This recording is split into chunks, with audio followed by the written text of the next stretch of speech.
Le choc très attendu par le monde du football. Le choc, le deuxième choc très attendu après celui bien évidemment du Real Madrid face à Manchester City.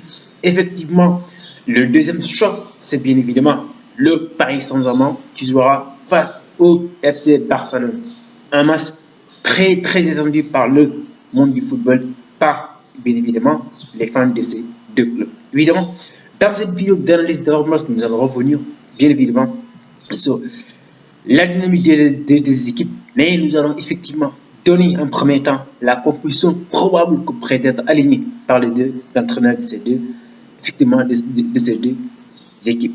On commence directement cette analyse de match par un focus sur la composition probable que pourrait être alignée par Xavi Hernandez, évidemment, l'entraîneur du FC Barcelone. Comme vous le savez, l'FC Barcelone a joué depuis le week-end dernier pour préserver ces week-ends-là et préserver ces joueurs pour être bien en forme, pour bien préparer ces matchs. Ce qui veut dire que les joueurs doivent bien évidemment être en forme, ce qui veut dire qu'on va aligner dans ces compositions probables le meilleur 11, la meilleure composition que pourrait être alignée bien évidemment par l'entraîneur Xavi Hernandez. Dans les buts, bien évidemment, pour cette équipe, comme vous pouvez voir en image, c'est bien sûr Marc-André Ter Stegen, l'entraîneur, le gardien implacable de cette équipe du FC Barcelone, le redoutable, bien évidemment, Marc-André Ter Stegen. Et évidemment, dans la centrale, avec, comme vous le savez, avec l'énorme forme, effectivement, je dirais, la découverte, l'énorme sensation, la nouvelle pépite de cette défense, évidemment, Pau Cubarsí, qui fait d'énormes travail depuis qu'il est remonté, depuis qu'il a été titulaire pour la première fois dans cette équipe du FC Barcelone. On a clairement vu que Cubarsí, effectivement, il ne cesse de monter en puissance de match en masse et il avait prouvé une nouvelle fois, même lors de sa première titularisation à Ligue des Champions contre le Napoli. Il était élu homme du match.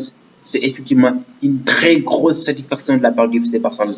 Évidemment, dans la centrale, on mettra Cubarsí, accompagné de Alonso, effectivement, le leader de cette défense du Barça. Dans la latéral droit, pour stopper évidemment Kylian Mbappé, pour moi, je pense qu'il n'y a pas de doute. C'est le seul pour moi qui peut stopper Kylian Mbappé dans cette équipe du FC Barcelone. Évidemment, dans la latéral gauche, il y aura bien évidemment Joao Cancelo, si tout va bien. Au niveau du milieu de terrain, j'ai misé sur l'expérience parce que, comme vous le savez, c'est la Ligue des Champions. Ça demande beaucoup d'efforts, ça demande aussi de l'expérience. Ça demande de l'expérience, ce qui veut dire que j'ai mis Gundogan à la récupération, j'ai mis Christensen parce que n'oubliez pas que le FC Barcelone va se déplacer sur la plus du Paris Saint-Germain. Ça va être un match compliqué, surtout dans l'aspect défensif. C'est pourquoi j'ai mis Christensen, bien évidemment, à la récupération parce que, effectivement, ils n'ont pas beaucoup de joueurs disponibles au niveau du milieu de terrain, effectivement, et ce milieu défensif, je pense que depuis pas mal de temps, on a clairement vu que Christensen fait de très très belles choses depuis pas mal de matchs, évidemment. C'est pourquoi je les maintiens et c'est un joueur aussi qui a beaucoup de qualité. Comme relance, dans l'aspect défensif, il faut être très important. Accompagné au niveau du milieu de terrain, bien évidemment, j'ai mis 3 milieux de terrain par système 4-3-3 avec Gundogan, Ilkay Gundogan, qui sera aligné, accompagné bien évidemment de Sergio Roberto comme capitaine, c'est lui le capitaine. Si je n'ai pas mis Ferran Lopez, c'est parce que simplement, comme je l'ai dit, je me s'appuie sur l'expérience. Et l'expérience, vraiment, on a besoin de l'expérience de ces jours-là pour effectivement faire un très bon match, faire du mal à cette équipe du Paris Saint-Germain. Effectivement, c'est ça au niveau du milieu de terrain. En attaque, effectivement, j'ai misé sur effectivement accompagné bien à l'ailier droite. L'ailier droite, bien évidemment, c'est Lamine Yamal. J'ai dit de l'expérience, mais comme vous le savez, Yamal, il est devenu maintenant un titulaire pour moi indiscutable au niveau de ce flanc droit de cette équipe du FC Barcelone. Je pense que Le laisser sur le banc, ça ne sera pas facile, ça ne sera pas compliqué, mais il faut qu'on le mette parce que ce joueur, ne serait-ce qu'une simple passe, il peut éliminer le joueur de cette équipe du Barcelone. Et il est très technique, comme vous savez. Ce n'est pas un joueur qu'on a à présenter, tout le monde le connaît. C'est un joueur qui est pétrieux. Pour moi, c'est l'espoir de cette équipe du FC Barcelone. En point, c'est évidemment Robert Lewandowski, le doyen, effectivement, l'attaquant phare de cette équipe du FC Barcelone.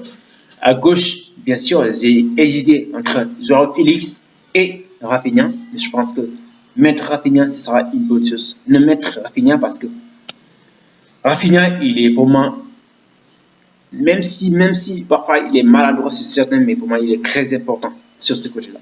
Il est très important, effectivement.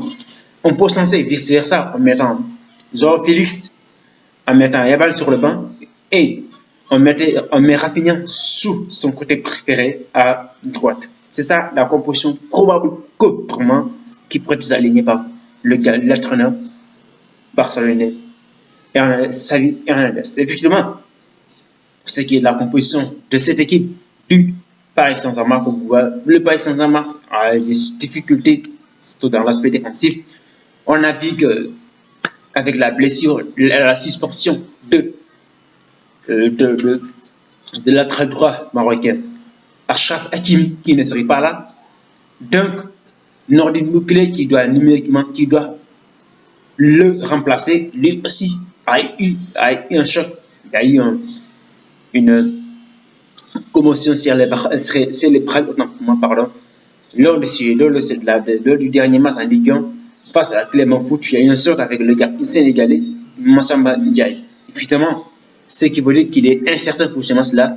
Donc, comme vous pouvez voir ma composition probable, dans les buts, il y aura bien évidemment l'Italien Didier Donnarumma qui serait dans les buts de cette équipe, si tout va bien. Dans la centrale, j'ai hésité toujours, mais j'ai préféré Milan Skriniar, accompagné du capitaine Marquinhos, parce que, comme vous pouvez voir, il ne peut pas avoir Danilo au niveau de l'axe central parce qu'on a quand même besoin de latéral droit. Je pense que c'est latéral droit, Danilo va probablement occuper ce poste parce que, avec l'absence d'Achraf Hakimi et bien sûr de la blessure, l'incertitude autour de Nordin Boukele, le français, je pense qu'ils vont prendre Danilo comme latéral droit.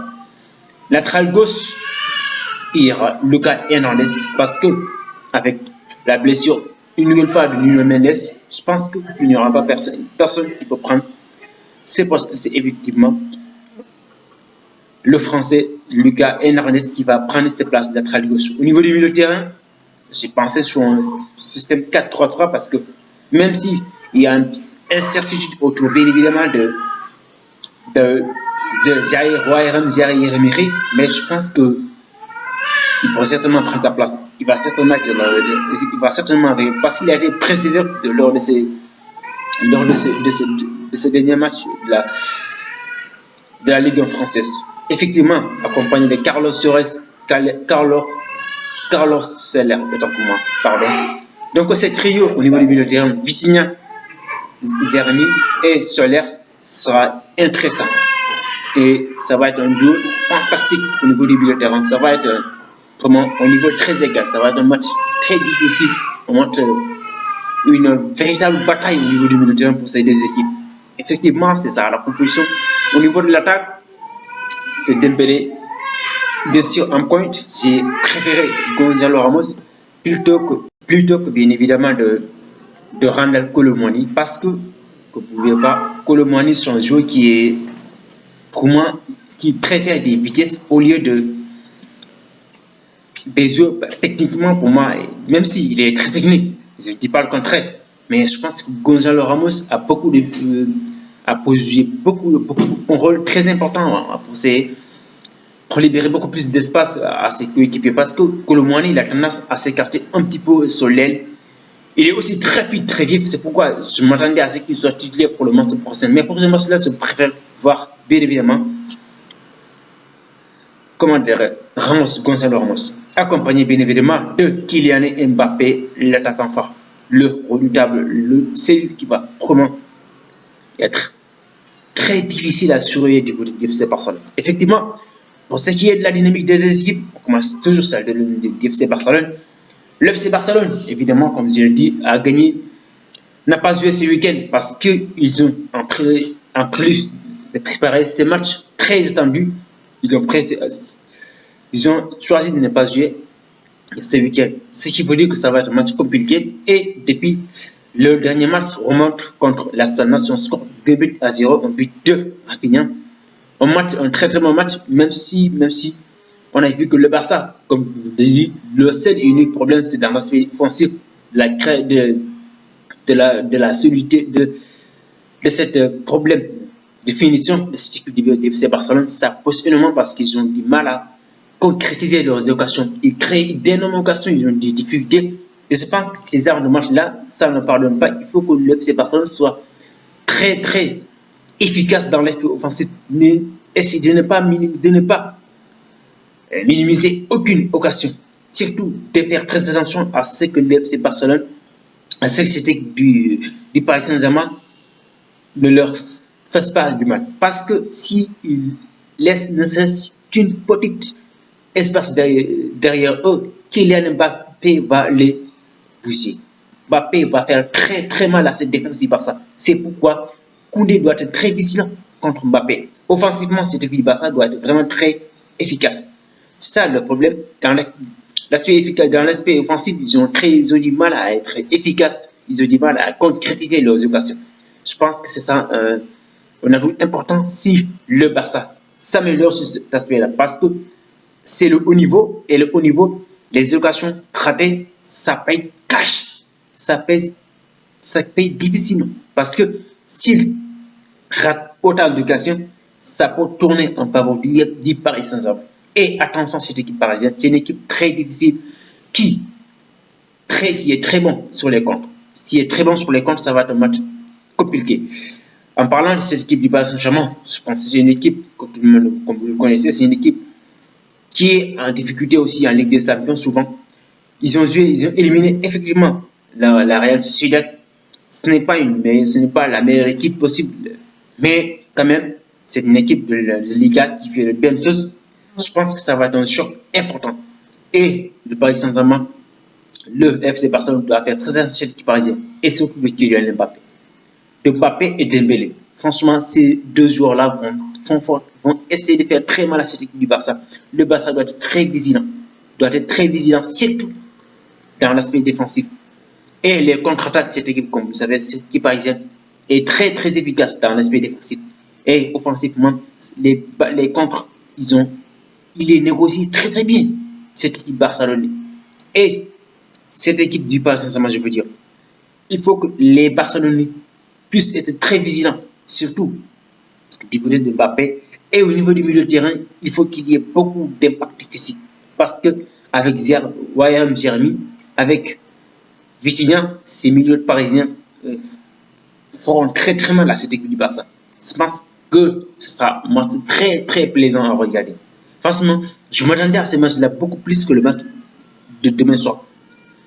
Le match de City Real Madrid. En tout cas, ça promet un choc très descendu, un choc qui va vraiment être agréable à regarder. Je pense que ça va être un match très plaisant et que le meilleur gagne. Je ne suis pas si pour du Barça, en premier du Paris Saint-Germain, mais je pense que mon corps balance un peu du côté du Barcelone. C'est pourquoi je pense que le Barça pourrait s'en sortir, même si ne serait-ce qu'un simple match nul. Effectivement, c'est la fin de cette vidéo. N'oubliez pas de cliquer sur la cloche de notification pour n'avoir aucune de mes prochaines vidéos. Bon, c'est d'ici là, comme je